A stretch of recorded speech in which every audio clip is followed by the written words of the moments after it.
లో కాంగ్రెస్ పార్టీ రాహుల్ గాంధీ గారు India black success అయ్యారు. దేశవ్యాప్తంగా ఇది పరిస్థితి అయితే ఇక రాష్ట్రంలో చంద్రబాబు గారు కూటమి పవన్ కళ్యాణ్ గారు బీజేపీతో కలిసి ఇక్కడ ప్రభుత్వం ఫామ్ చేయడం జరిగింది. ఈసారి జరిగిన ఎన్నికలు రాష్ట్రంలో చాలా విచిత్రంగా, అన్ప్రెడిక్టబుల్ గా, అన్ప్రెసిడెంటెడ్ గా ఈ ఎన్నికలు నిలిచాయి. కారణం ఏమిటి అంటే ప్రజలు చాలా డిసిసివ్ గా ఒక నిర్ణయం తీసుకున్నారు. మాకు మార్పు కావాలి అన్న నిర్ణయం ప్రజలు తీసుకున్నారు కాబట్టే ఈ ఎన్నికలు ఒకే డిసిషన్ మీద ఆధారపడి జరిగిన ఎన్నికలు. For Jagan, against Jagan. ఒకటే డిసిషన్ గా ఈ ఎన్నికలు నిలిచాయి. For Jagan or against Jagan. Against Jagan అన్న మార్పు కావాలి అన్న ఈ గట్టి డిసిషన్ ప్రజలు తీసుకున్నారు కాబట్టి ఈరోజు వాళ్ళ ఓటు వేస్ట్ కాకూడదు అన్నట్టుగా చాలా డిసిసివ్ గా they voted with a vengeance for change. ఇది అవునన్నా కాదన్నా ఇది వాస్తవం.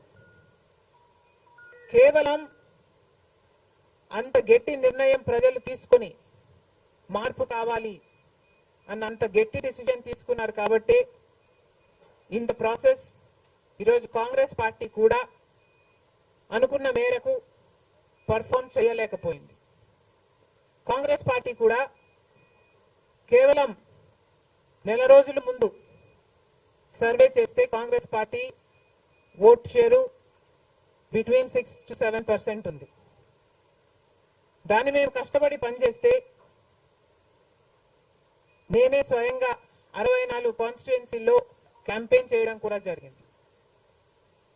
వీటన్నిటితో కనీసం 8% దాటుతుంది అని కాంగ్రెస్ పార్టీ ధీమాగా ఉంటే అది కూడా జరగలేదు. కారణం ఏమిటి అంటే ప్రజలు చాలా డిసిసివ్ గా వాళ్ళ ఓటు వేస్ట్ కాకూడదు, ప్రభుత్వం ఎలాగైనా మారాలి, మేము మార్చాలి అన్న డిసిషన్ తీసుకున్నారు కాబట్టి ప్రజలు కాంగ్రెస్ పార్టీకి కూడా ఓటు వేయడానికి ఆలోచన చేయడం జరిగింది. ఏది ఏమైనా కాంగ్రెస్ పార్టీ ప్రజల గుండెల్లో స్థానం సంపాదించుకోవడం మొదలుపెట్టింది. ఇది ఇలాగే అంచెలంచెలుగా పెరుగుతూ పోతుంది. రాహుల్ గాంధీ గారి నాయకత్వంలో మేమందరం కూడా కష్టపడి పనిచేయడానికి సిద్ధంగా ఉన్నాం. అటు కేంద్రంలోనైనా ఇటు రాష్ట్రంలోనైనా కాంగ్రెస్ పార్టీకి మంచి భవిష్యత్తు ఉంటుందని 2029 కల్లా మేము ఒక మంచి పొజిషన్లోకి రాగలమని నమ్మకం మా అందరికీ ఉంది. ఈరోజు చంద్రబాబు గారు ముఖ్యమంత్రి ప్రజల తీర్పును గౌరవిస్తూ ఆయనకు మరొకసారి శుభాకాంక్షలు తెలియజేస్తుంది కాంగ్రెస్ పార్టీ. అలాగే చంద్రబాబు గారికి మరొకసారి గుర్తు చేస్తుంది కాంగ్రెస్ పార్టీ మన రాష్ట్రానికి రావాల్సిన ప్రత్యేక హోదా. ప్రత్యేక హోదా అన్నది ఆంధ్ర రాష్ట్ర ప్రజల ఊపిరి.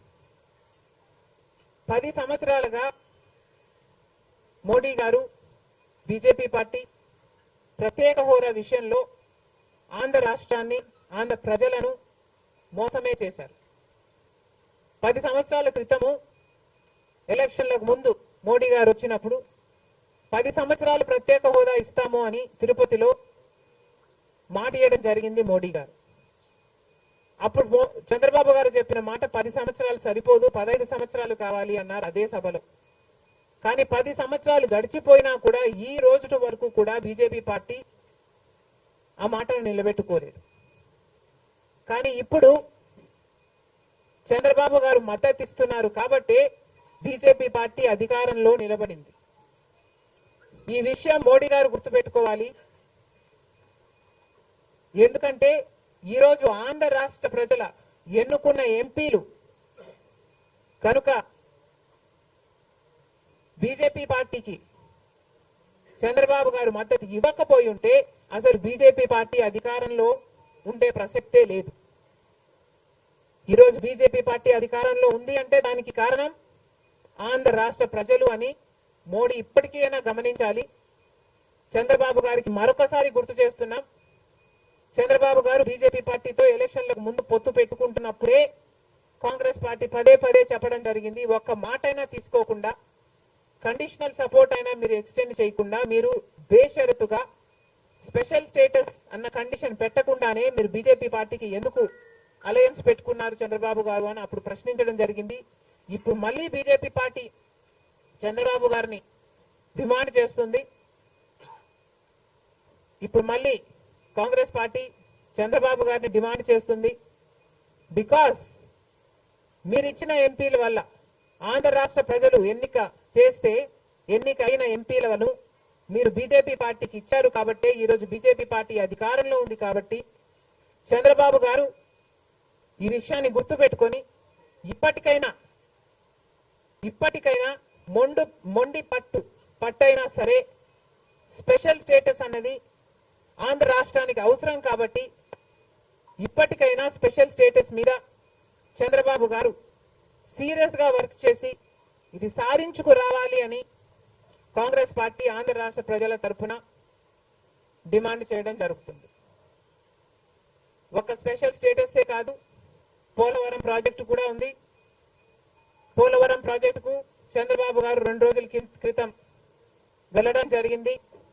నిజానికి పోలవరం ప్రాజెక్టు రాజశేఖర రెడ్డి గారి ఆలోచన. 2004లోనే రాజశేఖర రెడ్డి గారు 10,000 కోట్లతో 20 లక్షల ఎకరాలకు నీళ్లు ఇవ్వాలి అని తలపెట్టిన ప్రాజెక్టు పోలవరం ప్రాజెక్టు. రాజశేఖర రెడ్డి గారి హయాంలోనే కుడి ఎడమ కాలువలు పూర్తి చేయడం జరిగింది. ఆ కాంగ్రెస్ హయాంలోనే 4,500 కోట్లు అంటే దాదాపుగా 40% పనులు పూర్తి చేయడం కూడా జరిగింది. కానీ తర్వాత అధికారంలోకి వచ్చిన చంద్రబాబు గారు పోలవరం ప్రాజెక్టు కాస్టును అమాంతంగా 29,000 కోట్లకు పెంచారు. కానీ పనులు మాత్రం పూర్తయినట్టు ఎక్కడా కనిపించలేదు. 2018 కల్లా నేను పూర్తి చేస్తాను అని రాసి పెట్టుకోండి అని చంద్రబాబు గారు ఆ రోజు అసెంబ్లీ సాక్షిగా ఛాలెంజ్ కూడా చేశారు. కానీ పోలవరం ప్రాజెక్టు చంద్రబాబు గారి వాళ్ళ సాధ్యం కాలేదు, పూర్తి చేయలేదు. ఆ తర్వాత అధికారంలోకి వచ్చిన జగన్మోహన్ రెడ్డి గారు పోలవరం ప్రాజెక్టుని మళ్ళీ రివర్స్ టెండరింగ్ అంటూ మొదలుపెట్టి 55,000 కోట్ల రూపాయలకు దాన్ని ప్రాజెక్టు కాస్ట్ను పెంచారు. తీరా చూస్తే ఏ పని జరగలేదు. ఇప్పటికైనా చంద్రబాబు గారు చెప్తున్న మాట ఏమిటి అంటే 75% పనులు మా హయాంలోనే పూర్తయ్యాయి, 25% పనులు మిగులున్నాయి, నేను పూర్తి చేస్తాను అని చెప్పడం జరిగింది మొన్న చంద్రబాబు గారు. చంద్రబాబు గారిని కాంగ్రెస్ పార్టీ ప్రశ్నిస్తుంది, మరి 25% పనులు మాత్రమే మిగులుంటే 4 సంవత్సరాలు పడుతుంది అని మీరు ఎందుకు చెప్పారో చంద్రబాబు గారు సమాధానం చెప్పాలి. పోలవరం ప్రాజెక్టు మీద ప్రజలకు క్లారిటీ లేదు కాబట్టి పోలవరం ప్రాజెక్టు మీద ఒక వైట్ పేపర్ మీరు రిలీజ్ చేయండి. దాంట్లో అసలు పోలవరం పరిస్థితి ఏమిటి, దాని డిజైనింగ్ దగ్గర నుంచి మొదలు పెడితే అసలు దాని ప్రస్తుత పరిస్థితి ఏమిటి, మీరున్న 5 సంవత్సరాల అధికారంలో ఉన్నప్పుడు ఏం చేశారు, తర్వాత జగన్మోహన్ రెడ్డి గారు ఏం చేశారు, ఇప్పుడు ఏమి చేయాలి, ఎగ్జిక్యూషన్ కథ ఏమిటి, అన్నిటి మీద చేస్తుంది. ఇదే కాకుండా రాష్ట్రంలో ఎన్నో సమస్యలు ఉన్నాయి. ఏపీ రీఆర్గనైజేషన్ యాక్ట్ లో మనం తెచ్చుకోవాల్సింది, సాధించుకోవాల్సింది ఎన్నో ఉన్నాయి.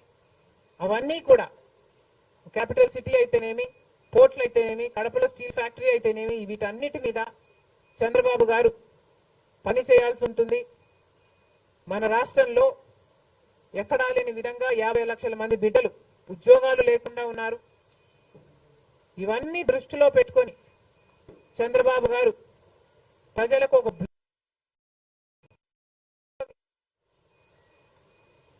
బాగుంటుందని కాంగ్రెస్ పార్టీ భావిస్తుంది. ఇదే కాకుండా చంద్రబాబు గారు సూపర్ 6 ఈ గ్యారంటీలతో చంద్రబాబు గారు ఎన్నికలకు వెళ్లారు. దీంట్లో యువతకు 20 లక్షల యువత వరకు ఉద్యోగ అవకాశాల కల్పన కల్పిస్తామని చెప్పారు.